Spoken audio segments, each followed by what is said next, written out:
Hello students. तो देखिए, last lecture में हमने अपने चैप्टर पॉलीमर में बात की थी अबाउट एडिशन पॉलीमर्स के बारे में। ठीक है, तो हम पॉलीमर पढ़ रहे हैं और पॉलीमर में मैंने आपको बताया था कि क्लासिफिकेशन हमने देखा था एडिशन पॉलीमर और आपके कंडेंसेशन पॉलीमर्स के बारे में। एडिशन पॉलीमर्स जो वो पॉलीमर्स होते हैं जिनमें जब दो मोनोमेरिक यूनिट आपस में कंबाइन होती है, ठीक है, तो किसी भी स्मॉल मॉलिक्यूल का रिमूवल नहीं हो पाता। जैसे H2O है, आपका HCl है, CO2 है, जो भी स्मॉल मॉलिक्यूल्स हैं उनका रिमूवल नहीं होता है। ठीक है, केवल और केवल एड होते हैं। उनको हम बोलते हैं आपके क्या, एडिशन पॉलीमर्स। मतलब हम कह सकते हैं पाई बॉन्डेड या पाई बॉन्ड कंटेनिंग हाइड्रोकार्बन्स जो होते हैं उनमें आपके एडिशन पॉलीमर्स फॉर्म होते हैं। ठीक है, और ये भी हम कह सकते हैं कि जो पॉलीमर का मोलिकुलर मास होगा वो एग्जैक्टली इक्वल होगा जितने भी आपने मोनोमर्स काम में लिए उन सब के टोटल मोलिकुलर मास के, क्योंकि किसी भी मोलिक्यूल का लॉस तो हो नहीं रहा है। ठीक है, वहीं अगर हम बात करें कंडेंसेशन पॉलीमर में, तो उसमें क्या होता है, जब भी दो मोनोमर आपस में मिलेंगे, कंबाइन होंगे, ठीक है, तो होगा क्या, एक छोटे मोलिक्यूल का, छोटे पार्टिकल का क्या होगा, रिमूवल होगा। तो उसे हम बोलते हैं कंडेंसेशन पॉलीमर। ठीक है, कंडेंसेशन पॉलीमर्स में क्या होता है, फंक्शनल ग्रुप काम में लेते हैं हम। ठीक है, टर्मिनल जो पोजीशन होगी वहाँ पे आपके फंक्शनल ग्रुप्स होंगे। ठीक है, तो ये चीज़ है जो आपके लिए इम्पोर्टेंट है। क्लियर है। तो आज हम लास्ट लेक्चर में हमने एडिशन पॉलीमर्स के एग्जांपल्स भी देखे थे। ठीक है, बहुत सारे एग्जांपल थे, उनके बारे में बात की थी।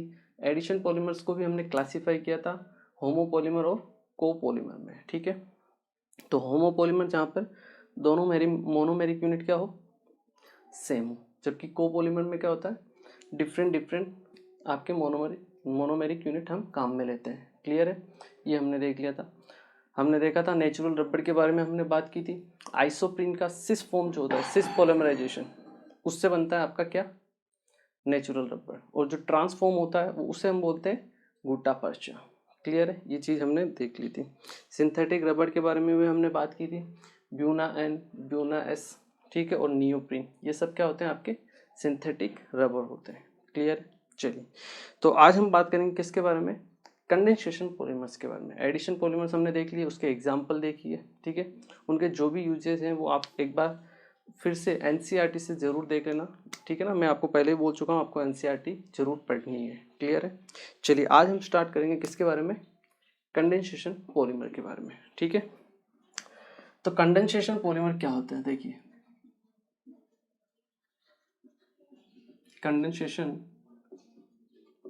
पॉलीमर्स, तो जैसा कि मैंने आपको बताया कि कंडेंसेशन पॉलीमर्स में होगा क्या, जो दो मोनोमेरिक यूनिट है उनको हम क्या करेंगे, कंडेंस करेंगे, मतलब पास पास लाएंगे, और उसमें से स्मॉल मॉलिक्यूल का क्या होगा, रिमूवल होगा। ठीक है, जैसे दूध को कंडेंस करते हैं तो क्या बनता है, मलाई बनती है, रबड़ी बनती है। ठीक है, सेम उसी तरीके से उसमें से क्या होता है, वाटर मॉलिक्यूल रिमूव होता जा रहा है। ठीक है, सेम इसी तरीके से कंडेंसेशन पॉलीमर्स से भी क्या होंगे, स्मॉल पार्टिकल्स क्या होंगे, धीरे धीरे एलिमिनेट होते जाएंगे। ठीक है, और हम कह सकते हैं कि जो फाइनल पॉलीमर बनेगा उसका जो मोलर मास होगा, तो जितनी मोनोमेरिक यूनिट काम में लिए आपने उनके मोलिकुलर मास से क्या होगा, कम होगा। ठीक है, क्योंकि स्मॉल मोलिक्यूल आपके रिमूव होते जा रहे हैं। ठीक है, तो कंडेंसेशन पॉलीमर्स की अगर हम बात करें तो होगा क्या, कंडेंसेशन पॉलीमर में in this condensation, in this polymerisation,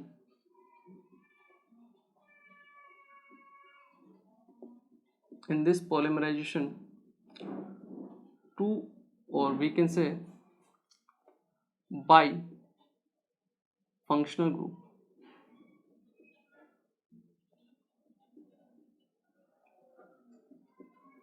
containing monomers are used। अभी आपको समझ में आएगा इसका मीनिंग क्या है। ठीक है, in this polymerisation bifunctional group containing monomers are use. ठीक है, मतलब ऐसे ग्रुप, हम ऐसे मॉलिक्यूल या मोनोमर काम में रहते हैं जहाँ पर टर्मिनल पोजीशन पे क्या हो, फंक्शनल ग्रुप हो। ठीक है, यहाँ पे भी फंक्शनल ग्रुप और यहाँ पे भी आपका फंक्शनल ग्रुप होना चाहिए सेम। ठीक है, उसे हम बोलते हैं बाई फंक्शनल ग्रुप। ठीक है, are used. Second thing, in this polymerisation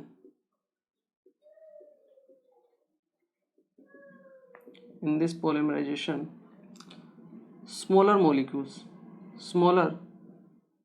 molecules continuously lost. In this polymerization smaller molecules continuously lost. Small molecules है कंटिन्यूसली लॉस होते रहते हैं, ठीक है। कौन कौन से, जैसे H2 हो गया, NH3 हो गया, CO2 वगैरह हो गया, ठीक है। ये से मोलिक्यूल कंटिन्यूसली रिमूव हो जाता है। एंड ड्यू टू दिस हम कह सकते हैं कि मोलिकुलर मास ऑफ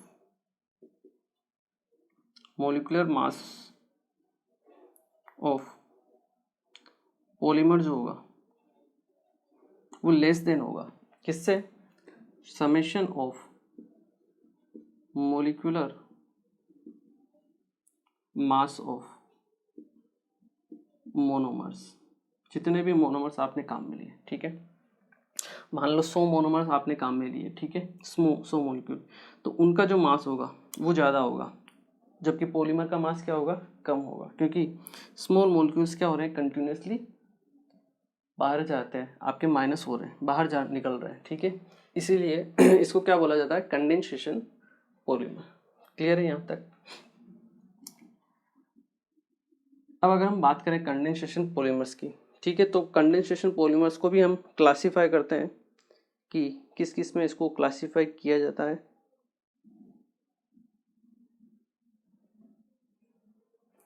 ठीक है, तो कंडेंसेशन पॉलीमर में फर्स्ट जो कैटेगरी आती है,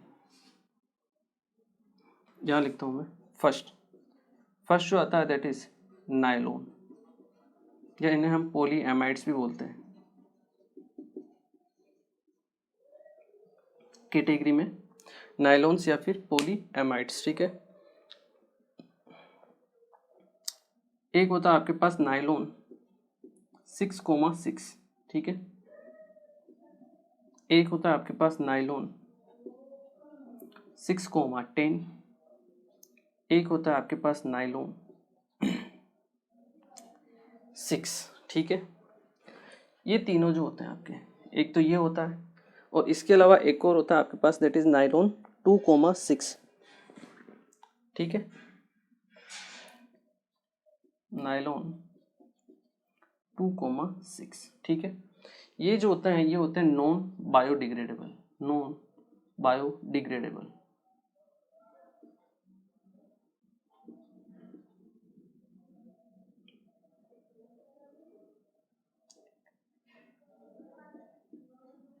और जबकि ये जो होता है, ये होता है बायोडिग्रेडेबल।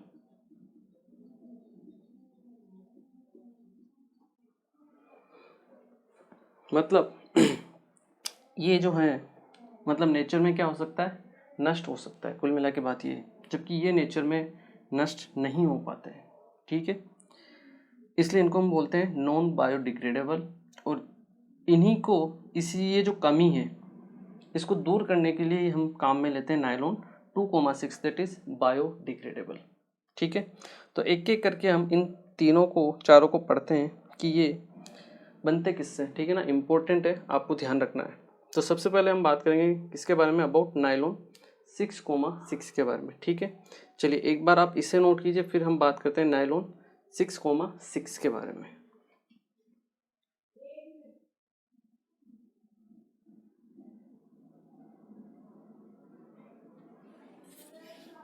चलिए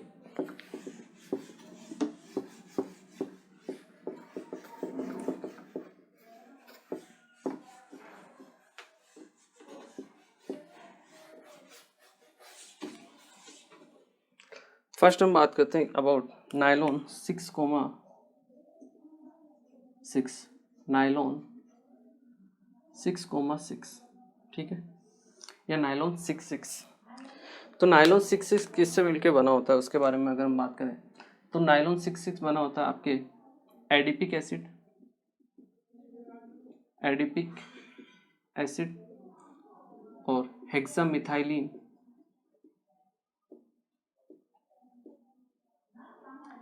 डाइएमीन, ठीक है। एडिपिक एसिड हमने ओम्स गैप पढ़ा था, आपको याद होगा ओम्स गैप, ठीक है, 0 1 2 3 4, 4 नंबर ऑफ CH2 ग्रुप। ये फॉर्मूला था CH2 whole N COOH COOH, और यहाँ N की वैल्यू क्या थी आपके पास 4, ठीक है, एडिपिक एसिड के लिए। Clear? 4 carbon plus 2 carbon total हुए 6 कार्बन, इसलिए इसे बोलते हैं हम फर्स्ट 6। ये जो 6 नंबर है ये इसके लिए total number of carbon in adipic acid, ठीक है। हेक्सामेथाइलिन डायमीन, तो हेक्सामेथाइलिन CH2 whole 6, diamine means NH2 और NH2। क्लियर है? तो ये है आपके पास नाइलॉन 66, मतलब नाइलॉन 66 दो मोनोमर से मिलकर बना होता है। एडिपिक एसिड और हेक्सामेथाइलिन डायमीन, ये functional group by functional groups corner पे है, सेम है। बाई फंक्शनल ग्रुप मैंने आपको बताया था, कंडेंसेशन पॉलीमर्स, ठीक है। तो बनते कैसे हैं? CH2 whole 4 C double bond OH C double bond OH, ठीक है। ये कंबाइन होगा आपके साथ NH2 CH2 होल 6 NH2 के साथ। क्लियर है? और होगा क्या इसमें से? वाटर मॉलिक्यूल का क्या होगा? रिमूवल होगा, वाटर मॉलिक्यूल बाहर निकलेगा। तो C double bond OH CH2 whole 4, ठीक है। इसको मैं ऐसे लिखता हूँ C डबल बॉन्ड OH, ठीक है। तो C double bond O NH, यहाँ से वाटर निकलेगा तो क्या बनेगा आपके पास? NH, ठीक है। Then CH2 whole 6 then NH2,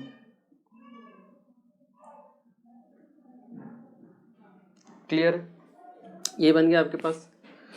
तो देखिए यहाँ पे क्या था आपके पास? C double bond OH acid group था,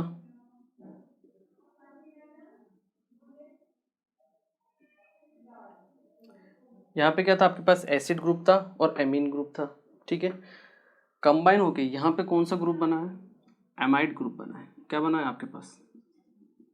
एमाइड ग्रुप बना है, क्लियर है। तो इसको हम नाइलॉन 66 नाइलॉन्स या क्या हम बोलते हैं? पॉलीएमाइड्स भी बोलते हैं। मैंने आपको बताया अभी पॉलीएमाइड्स। नाइलॉन्स को हम क्या बोलते हैं? पॉलीएमाइड्स, ठीक है, क्योंकि फंक्शनल ग्रुप क्या होता है इसमें? एमाइड होता है, क्लियर है। फिर से रिएक्शन तो होगी, ठीक है। यहाँ क्या था आपके पास? एसिड है, एसिड की रिएक्शन होगी किसके साथ? हेक्सामेथाइलिन डायमीन के साथ। तो CH2 होल 6 NH2, यहाँ पे NH2, ठीक है। और यहाँ पे भी रिएक्शन होगी हेक्सामेथाइलिन डायमीन की किसके साथ? एडिपिक एसिड के साथ, इसके साथ, ठीक है। COOH CH2 होल 4 COOH, या इसको ऐसे लिखते हैं C double bond OH C double bond OH, ठीक है। यहाँ से C डबल बॉन्ड OH, यहाँ से वाटर मॉलिक्यूल रिमूव होगा, क्लियर। यहाँ से भी आपका वाटर मॉलिक्यूल रिमूव होगा, क्लियर। तो जो फाइनल जो आपके पास यूनिट बनेगी, क्या बनेगी? देखिए यहाँ से क्या बन रहा है? C डबल बॉन्ड O, यहाँ से अगर हम बात करें CH2 whole 4 C double bond O NH CH2 whole 6, यहाँ से वाटर निकलेगा, क्या बनेगा आपके पास? NH। ये रिपीट होगी आगे, ठीक है। यहाँ पे भी क्या बनेगा आपके पास? C डबल बॉन्ड O, और उसके बाद क्या होगी आपके? रिपीट होगी, यहाँ से C डबल बॉन्ड O, यहाँ से H2 निकलेगा तो NH।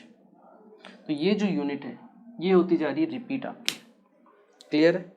ये आगे रिपीट होगी, यहाँ से फिर NH बनेगा और यहाँ से फिर C डबल बॉन्ड O पे आएगी यूनिट, क्लियर है? तो ये यूनिट आपकी क्या होती जा रही है, रिपीट होती जा रही है, और इसी को हम क्या बोलते हैं, नाइलॉन 6 ठीक है।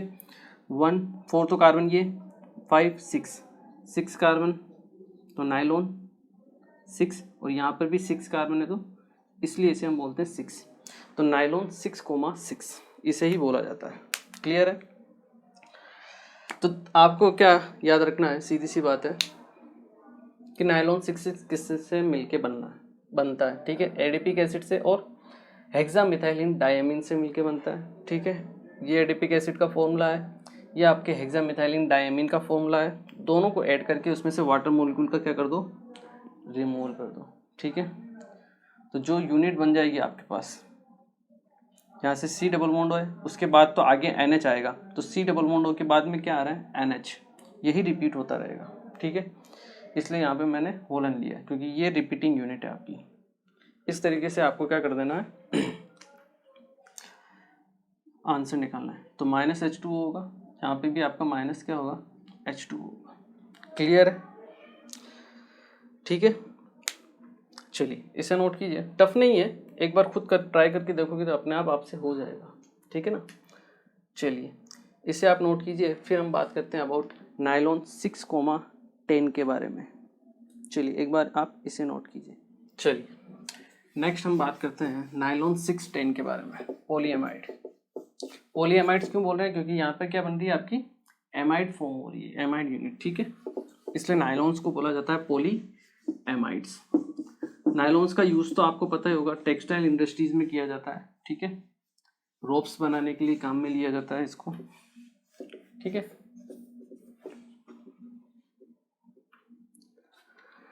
चलिए नेक्स्ट जो है आपका polyamide nylon, that is nylon 610,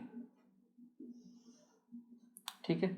तो जो नाइलॉन 610 बना होता है, ये बना होता है आपके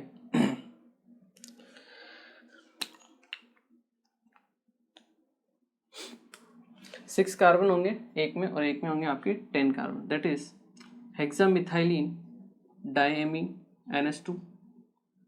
NH2,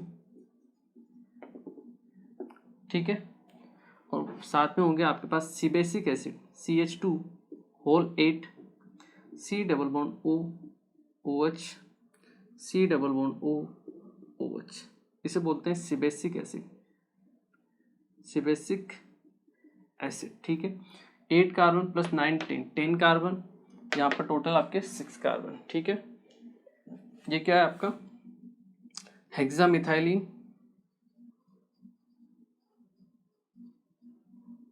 डाईएमीन। क्लियर है? तो सेम तरीका वही है आपका, क्या होगा, यहाँ से वाटर मॉलिक्यूल बाहर निकलेगा, -H2, ठीक है, यहाँ से भी COH निकलेगा बाहर, और यहाँ से भी आपका H बाहर निकलेगा, ठीक है। तो इस प्रकार की यूनिट बनेगी आपके पास NH CH2 whole 6, NH C double bond O CH2 whole 8, C double bond O, और ये यूनिट क्या होगी आपकी, कंटिन्यूसली रिपीट होगी, ठीक है। तो 6 कार्बन और यहाँ पर आपके 10 कार्बन, इसलिए इसे हम बोलते हैं आपका नाइलॉन 610। क्लियर है? और C double bond O NH group है, मतलब एमाइड्स है, इसलिए इसे हम क्या बोलते हैं आपका, पॉलीएमाइड्स। ध्यान रखना, नाइलॉन्स को क्या बोला जाता है, पॉलीएमाइड्स बोला जाता है। नाइलॉन 610 किससे बन के बना होगा, हेक्सामिथाइलिन डायमीन प्लस सीबेसिक एसिड से। क्लियर? चलिए इसे नोट कीजिए, फिर हम बात करते हैं नाइलॉन 6 के बारे में, ठीक है। चलिए एक बार आप इसे नोट कीजिए।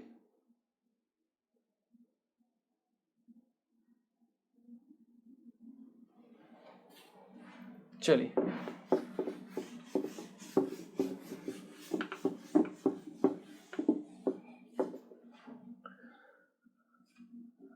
नेक्स्ट हम बात करते हैं किसके बारे में, नाइलॉन 6 के बारे में, ठीक है। चलिए तो देखिए नाइलॉन 6 के लिए जो मोनोमर या मोनोमेरिक यूनिट हम काम में लेते हैं, दैट इज NH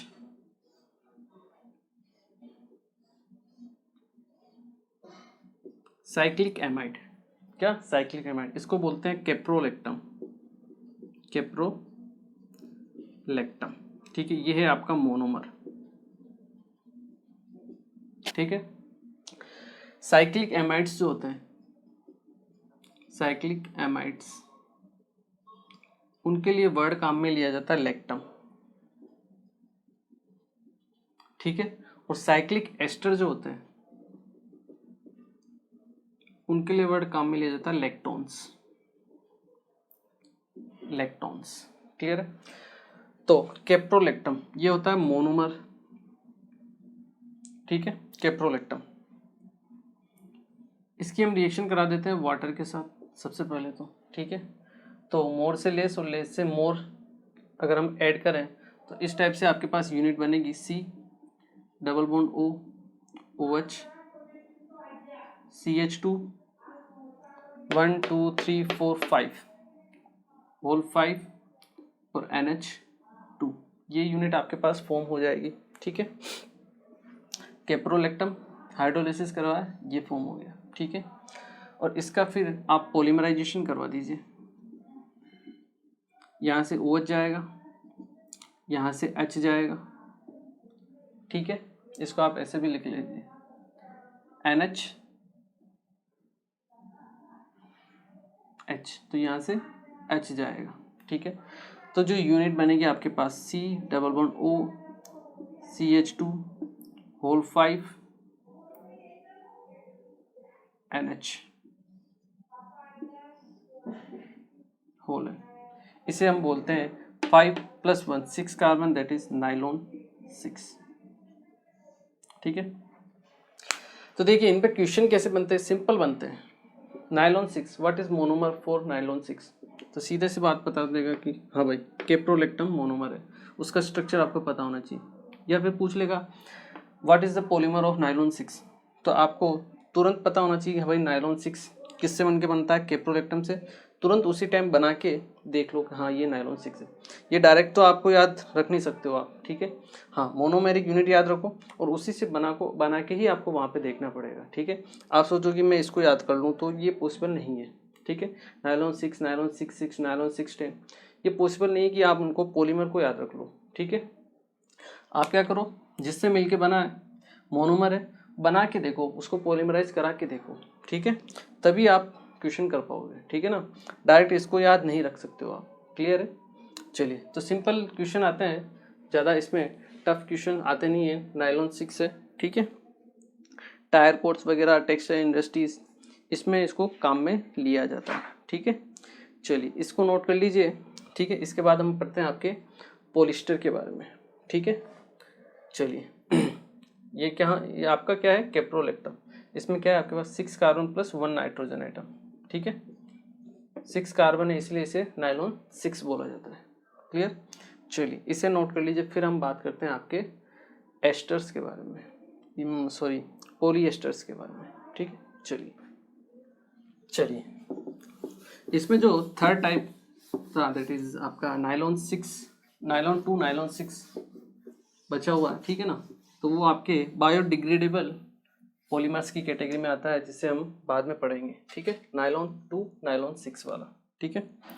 अभी हम बात करते हैं अबाउट पॉलिएस्टर के बारे में, पॉलीएस्टर। तो पहले क्या थे, पॉली एमाइड्स थे, अभी क्या है, पॉलीएस्टर है, ठीक है। इसका मतलब अभी जो पॉलीमर में यूनिट बनेगी, पहले एमाइड की बन रही थी, अभी किसकी बनेगी, एस्टर की बनेगी, सिंपल सा है, ठीक है। पॉलीएस्टर जो होते हैं, these are formed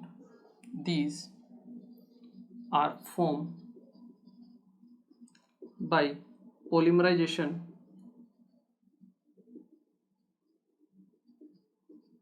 of dicarboxylic acid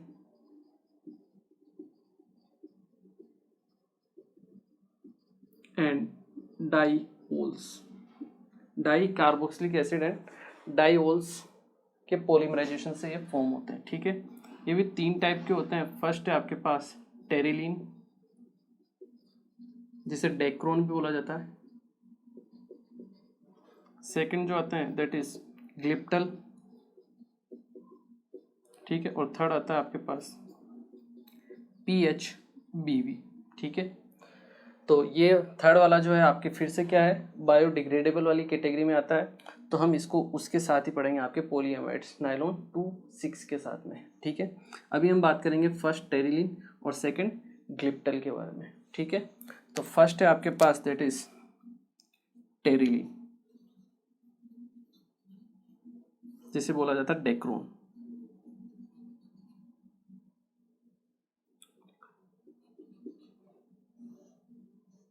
ठीक है। डेक्रोन, क्लियर है। चलिए, तो टेरिलीन और डेक्रोन की अगर हम बात करें तो पहले हम इसकी मोनोमेरिक यूनिट देख लेते हैं। हमें पता है क्या होगी मोनोमेरिक यूनिट, एक तो डाई कार्बोक्सिलिक एसिड और एक होगी डाइओल्स, ठीक है। तो डाई कार्बोक्सिलिक एसिड कुछ इस तरीके से बनेगा आपके पास, C double bond O OH और C double bond O OH 1,4 position पर, 1 2 3 4, तो 1,4 पोजीशन पे क्या है आपका कार्बोक्सिलिक एसिड है, ठीक है। इसे हम बोलते हैं टेरेफ्थेलिक एसिड,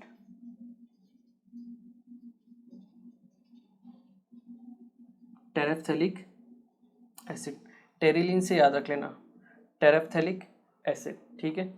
इसकी रिएक्शन हम कराते हैं ग्लाइकोल के साथ, इथिलीन ग्लाइकोल CH2OH ग्लाइकोल के साथ, ठीक है। डाइओल जो हमने लिखा था, मतलब 2 OH ग्रुप होने चाहिए, ठीक है। इथाइलिन ग्लाइकोल, एसिड और अल्कोहल की रिएक्शन है, और एसिड और अल्कोहल की रिएक्शन जो होती है तो आपके पास क्या फॉर्म होता है, एस्टर फॉर्म होता है। क्या फॉर्म होता है, एस्टर, और उस प्रोसेस को क्या बोला जाता है, एस्टरिफिकेशन, एस्टरिफिकेशन, क्लियर है। चलिए, तो जो आपके पास फाइनल प्रोडक्ट बनेगा that is C double bond O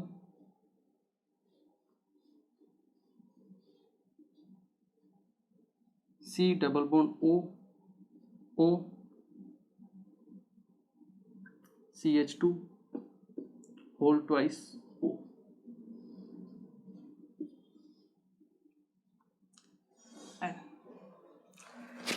यहाँ से क्या जाएगा, OH जाएगा, ठीक है।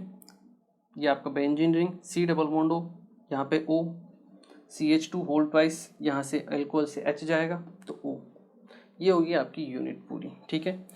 इसको हम बोलते हैं टेरिलीन या डेक्रोन,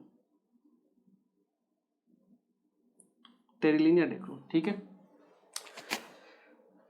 तो सीधी सी सिंपल सी बात है, मोनोमर कौन है वो आपको ध्यान रखना है, टेरेफ्थेलिक एसिड और क्या है आपके पास, ग्लाइकोल है, ठीक है।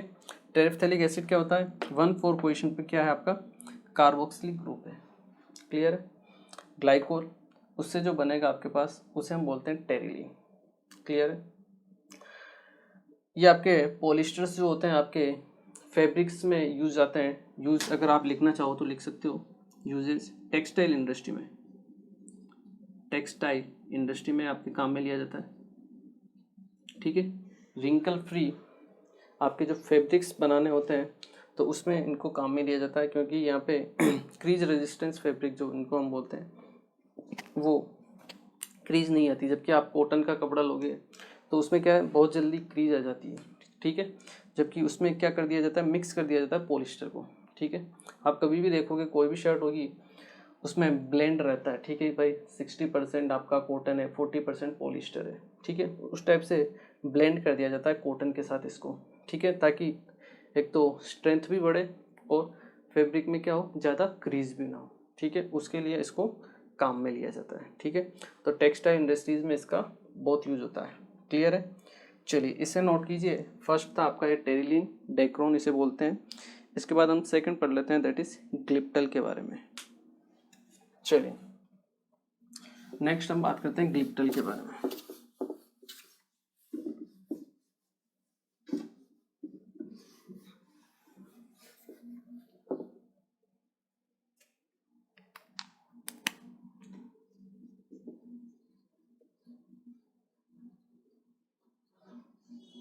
ठीक है, तो ग्लिप्टल में हम काम में लेते हैं monomer that is phthalic acid, ठीक है। और थैलिक एसिड क्या होता है, C double bond OH, 1-2 position पर क्या होता है आपका C double bond O group होता है, C double bond O OH, C double bond O OH, ठीक है, 1-2 पोजीशन पर होता है। जबकि टेरेफ्थैलिक एसिड में किस पोजीशन पे 2 कार्बोक्सिल ग्रुप थे आपके, 1-4 पे थे, ठीक है। तो 1-2 पे जो उसे हम बोलते हैं एक तो थैलिक एसिड, क्या बोलते हैं हम, थैलिक एसिड, थैलिक एसिड। और सेम रिएक्शन हम कराते हैं ग्लाइकोल के साथ, CH2 whole twice OH OH, ठीक है। तो इससे जो बनेगा आपके पास पॉलीमर, दैट इज क्लिप्टल। तो जब पॉलीमराइजेशन करवाएंगे क्या बनेगा आपके पास, इस तरह से यूनिट बनेगी,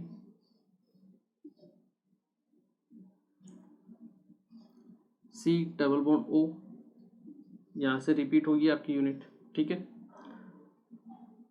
C double bond O O CH2 whole twice और O, ठीक है। इसे बोलते हैं हम क्लिप्टल। इसका यूज किया जाता है पेंट्स वगैरह में पेंट्स वगैरह जो होते हैं उनमें इसका क्या किया जाता है, यूज किया जाता है, ठीक है। तो ये भी आपका क्या है, सेकंड टाइप का पॉलीएस्टर है जो आपको ध्यान रखना है, ठीक है। 1-2 पोजीशन पर अगर कार्बोक्सिलिक ग्रुप हो उसे हम क्या बोलते हैं आपका थैलिक एसिड, और 1-4 पर हो तो उसे हम क्या बोलते हैं टेरेफ्थैलिक एसिड, ठीक है। और अगर 1-3 पर हो तो 1-3 पर हो तो उसे हम बोलते हैं आइसोथैलिक एसिड, क्या बोलते हैं आइसोथैलिक एसिड। क्लियर है, चलिए इसे आप नोट कर लीजिए। ये फिर से आपका क्या है ग्लाइकोल, चलिए इसे नोट कीजिए। ओके, तो देखिए आज के लेक्चर में हमने बात की अबाउट किसके बारे में, कंडेंसेशन पॉलीमर्स के बारे में बात की, ठीक है। तो हमने सबसे पहले देखा आपके पॉलीएमाइड्स के बारे में बात की, ठीक है। पॉलीएमाइड्स हम किसको बोलते हैं, नायलॉन्स को बोलते हैं। तो नायलॉन 6-6, नायलॉन 6-10 और नायलॉन 6, इन तीनों के बारे में हमने बात की। ये क्या है आपके नॉन बायोडिग्रेडेबल आपके क्या होते हैं, फाइबर्स होते हैं, ठीक है। पॉलीएमाइड्स इनको बोल सकते हैं, ठीक है। और एक होता है नायलॉन 2, नायलॉन 6, ठीक है, वो होता है आपका बायोडिग्रेडेबल। तो उसको हम बायोडिग्रेडेबल की कैटेगरी में पढ़ेंगे, ठीक है।